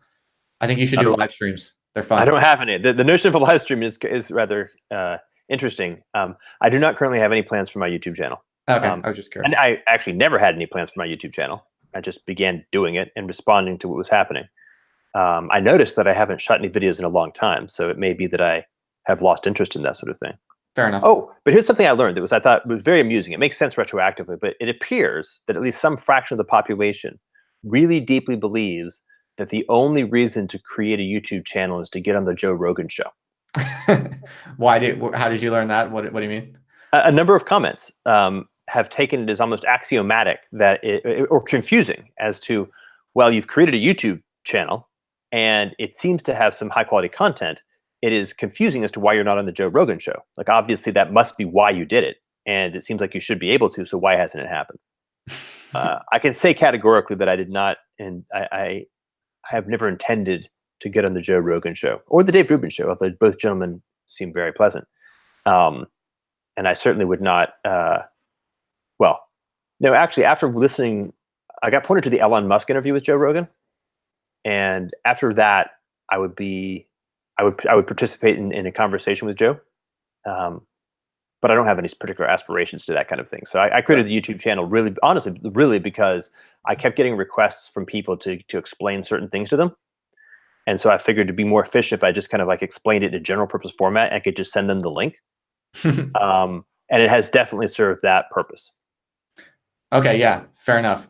Yeah, people really don't understand the magic of contemporary communication technology. People are constantly missing the point. I think like people are always imagining, if you want to do YouTube or you want to do any of the write a blog or whatever, people are always imagining there has to be some sort of like ulterior motive that has something to do with like it's like always referring back to the blue church, right? It's always this, people always have this deeply ingrained tendency to refer themselves back to whatever represents kind of like power at the center of the spectacle, that, you know, where attention is, where other people are looking. But it's missing precisely the point, which is precisely that now is the time to disconnect your attention from where everyone else is looking and simply look around you to whatever is most immediately interesting and attractive and valuable to you, that's immediately available to you, because there's millions of people and ideas and projects and texts and everything that's actually within your reach that you can get to work on immediately and just get after it and do that. And before you know it, you're on all of these interesting vectors. And before you know it, you're the next fucking Joe Rogan, and he's an old man and no one cares about him anymore. You know? Yes, that's very well said. I agree. Yeah. So, I think I think it's a shame, because you were talking before about like evolutionary traps or just traps and pitfalls in particular, and in general, you were talking about at a certain point in the conversation previously. And I think this is a real major one. And I don't know if you're familiar with the kind of like left-wing critiques of what they call the society of the spectacle. You know, it's this kind of like these were the guys in the 1970s. Yeah, exactly. The 1960s Situationists, French people, basically. You know, kind of post-Marxist. What's that? Guy Debord. Yeah, exactly. Guy Debord. Yeah, the Situationists. Yeah. And I read that back in the day. Yeah, exactly. But the one kernel that I really took from all of that I think you see very clearly in this conversation we're having right now, which is people do really just overly refer themselves back to to what they imagine other people are thinking and what they care about, and it really prevents them from doing so much that they could do immediately. Yeah, yeah, and it kind of sucks too. It's sort of like you're not feeding yourself. You're not, you're not getting it. It's funny. I can imagine, so like, just like do it very simple. Imagine if you chose to eat based upon what you thought other people wanted to eat. It's such an obviously silly thing to do. But I get it. I mean, we've been trained from not birth, but shortly after birth, to be unbelievably tuned to this notion of broadcast asymmetric collective attention. Right. So it's visceral. It's hard to train yourself. You have to be conscious. You have to consciously train yourself off of it. You can't just, or you might just get lucky and just have not been on that train, but it's pretty rare. Yeah, for sure. Well, I think that things are becoming so flattened, and they're going to continue becoming so flattened, that I think you'll see more and more people doing all kinds of stuff like this just for their own sustenance, for the immediate intrinsic value that it brings to their life. And before you know it, they're like, in some sense, someone like Joe Rogan is a kind of what happens when you take the blue church down a notch, so it's like, you used to have like one Walter Cronkite, right? And then that gets decimated into 2,000 Walter Cronkites that are at a little bit of a lower level, but these things happen over time, right? So, like Joe Rogan is a Walter Cronkite for a particular slice of the personality, profiles of the population. And then all of the other people kind of at his level of fame or attention are just a bunch of mini Cronkites. But every passing year, the number of those Cronkites is going to get, increased at a lower and lower, flatter level, I think. And I think where it's ultimately going is people are going to be doing this just for their own purposes in their own groups for its own intrinsic benefits and values. And it's not going to be this like media fame game where people are like, right now, people think about these things as like, oh, who's got more followers, who's like making more money off of it, who's winning the game, who's at the top of the pyramid. But people like precisely what we're talking about is that pyramid is going away. It's rapidly being flattened, and every passing year, who has the most followers matters less and less. And what really matters is like, how effective is the intelligence community or structure or institution that you have operating around you just for its own intrinsic purposes. That's how I see it. I think that's consistent with your view. Quite, yeah. Yes. And the only thing I would say is that it's, to me, there's kind of an inside and an outside correlation. One is from the inside perspective, that is actually the thing that feels the best. Yeah. So there's like the distinction between having 10,000 Facebook friends and having 10 friends. Yeah. But second is, again, I strongly believe that this also tends to is exactly isomorphic with the collective intelligence topology that is maximally intelligent. Yes. So it's fun. Like, it's actually, by playing this new game, this game B, you simultaneously get to live the most fulfilling and meaningful life, and also happen to be perfectly deployed. Your personal energy is fully participating in that which would ultimately be the best possible way of constructing a collective intelligence, which is to say the thing that is the maximally intelligent place to be. Right. I like that. Yeah, absolutely. Yeah. I don't want to keep you too long. I know we've been talking for quite a while. Maybe if it's okay with you, I'll ask you just one more question. Is that cool? That sounds perfect. Yeah. All right, great. Maybe I'll make this last question about blockchain. I think from what I gather, you're rather bullish on blockchain. Do you see it as how should I put this? Do you think people kind of underestimate its significance, or do you think people kind of overestimate its significance? Gosh. Or just, you don't have to. I mean, you could just tell me why you think blockchain is interesting. And oh, no. I want to give you a good answer, but it's not. Okay. It's decidedly not trivial. So to do this right, we have to actually build some constructs. Okay. So the first construct is something called scenius.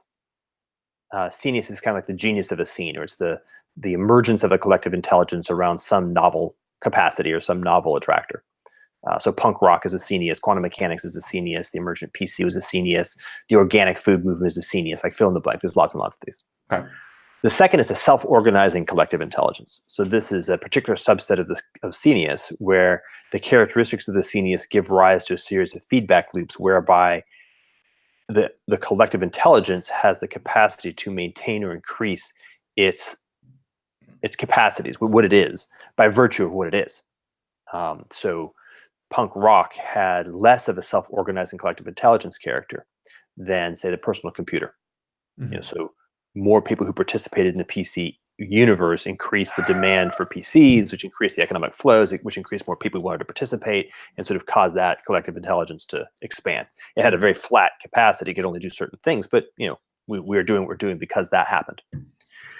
So within that context, when we say blockchain, I definitely don't mean the technological innovation of Satoshi that was able to produce a solution to the Byzantine general's problem.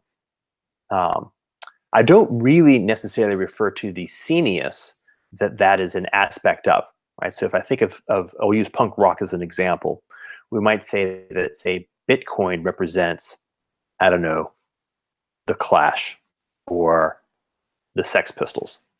And Ethereum represents the Ramones or something like that, right? So we've got a very different flavor of something which is clearly part of the larger milieu, and is currently operating under Scenius rules.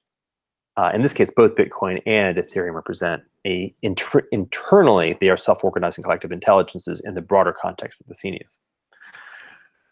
So what I am bullish on is that the Scenius of the blockchain, sometimes also called cryptocurrency, sometimes called the token economy, right? The fact that it has many different names is a good sign. It has a different capacity than the space that it's operating in. Most notably, I'll have to give some caveats, but let me just the part that's good, the optimistic part, is that it still attaches a premium to people who are able to think clearly about very complicated things and communicate with clarity and honesty those complicated things. So it selects for Vitalics. It does not select, principally, does not select for bullshit. Now, caveat, all Sceniuses become almost immediately parasitized by bullshit, and the blockchain space is full of bullshit. So the struggle is on to see whether or not the potential of the blockchain to be a place where clear and very lucid, complex thinking about big questions is supported, or it dissolves into just a miasma of marketing bullshit and financial gerrymandering. So it's kind of I'd say maybe it's early teenage stage. It's a tween right now. It's about 10 or 11. Okay. Very gawky. It's a very gawky teenager, I'll tell you what. But the potential that if I take, for example, the number of people who are interested in and able to think about the early part of our conversation, the proposition of what would be the characteristics of a maximally intelligent collective intelligence, and why would that even be an interesting question to ask? And then I look at the population of the portion of that population that has some of their attention in the blockchain space. It's actually relatively high. So to the degree to which the blockchain space is able to build institutional frameworks to police against parasites and bullshit artists and select for clear, honest thinking, kind of like, say, the way mathematics was able to do that, or science, which differentiated science from magic in the beginning, was its ability to build those kinds of institutional structures and say, okay, this is pseudoscience and bullshit, and this is in fact clear thinking, and we have ways of separating those things somewhat rigorously, not perfectly, but a hell of a lot better in prior centuries. Then the blockchain space, as a Scenius, will be able to realize the potential that lives in the Scenius. And that potential is extremely large. And it is entirely possible that we could see a shift of 75% of the global economy into that Scenius in a decade, if it had its shit together. It's quite likely it won't. We may see zero, it may just die. That's unlikely. There's too much potential and there's too much dysfunction in the legacy technology industry. But the potential is very, very high, and it's still quite ripe. Like it's too early to tell exactly whether or not these subgroups will figure it out. And it doesn't take many. It could be like as little as 10 people if they were able to really, really get a clean structure that was able to be very effective while maintaining a high integrity institutional framework. Everybody else would begin to emulate that, and it would grow organically into a much more powerful collaborative space. Okay, right. That's interesting. Is there a particular kind of social application or kind of social engineering solution that you think blockchain could possibly provide that you're personally most kind of excited about or paying most attention to? The one that I'm actually the most excited about is a new form. So how do I say this right? So there's the yellow pages, and there's Google. There's the flea market, and there's eBay. There's first Barnes and Noble, and then Walmart, and there's Amazon. Okay. Mm-hmm. There is the city, and there's X. X is the thing that I'm most excited about that the blockchain as a scenius can give rise to. Wow, that's interesting. So it's sort of so much of a question mark that you don't even know what you would call it. I mean, what I would call it is going to be bad because I'm not a marketing guy, so I can't name things well. But it will be in relationship to the way that we go about organizing our ways of living with each other in spatio context. Right. That gives rise to the highest quality ways that we actually coordinate our activities together in the generative direction. Right. So it's going to actually resolve the question of how we live and how we develop, how we do. That's very interesting. That's very interesting. I mean, there's so much more I'd love to talk about, but I don't want to overtax you. And we've done a good 2 hours, man. So this has been really interesting and really edifying, and it's been fun too. So I'm inclined to let you off the hook now, I think, if that sounds good to you. Yeah, thank you. It has been a while. I can actually feel my lower back is definitely needing some stretching. Thank you. I enjoyed this conversation, and I think I'll be chewing on some of the questions and some of the ideas for a while. And I hope that you and the folks who choose to watch it felt like their time was well spent. Yeah, the people in the chat seem to be enjoying it. In fact, a few people watching right now are I think big fans of yours, and a few people said that they feel like you kind of broke some ground in this conversation, like saying some things they never saw you write before or say before. I don't know if you would agree with that, but that's interesting to hear. It would be shocking if that weren't the case. Yeah, so that's always a good sign. That's maybe one of the best measures, I think, of a successful conversation, at least along the lines that I like to do them. I'm not a fan of doing too much rehearsal of previous. Oh no, that's very game A. That's very game A. Game B, you do it in real time, and you always should break some new ground. And if you have a good interlocutor, if you have a good conversation, you'll definitely break new ground. Definitely. I think you and I are both on the same page in that way for sure, and that's probably why this was fun. And yeah, the people watching, I think, have quite enjoyed it also. So thanks again, and we'll stay in touch. My line's open if you want to ever follow up on any of these things. Sounds good. Remember, I'm having a baby in a month, so I will probably be going awfully dark. Of course, maybe even until the end of the year. Cool. Well, congratulations to you, and yeah, definitely enjoy life with your family and away from the internets for a while. Good luck making your choices. Thanks, man. I appreciate that, and I appreciate you sharing your your insights and having these interesting, especially with respect to some of my personally motivated curiosities. It was interesting to get your take on them. Right on. All right, Jordan. Bye-bye. Thanks again. Take it easy.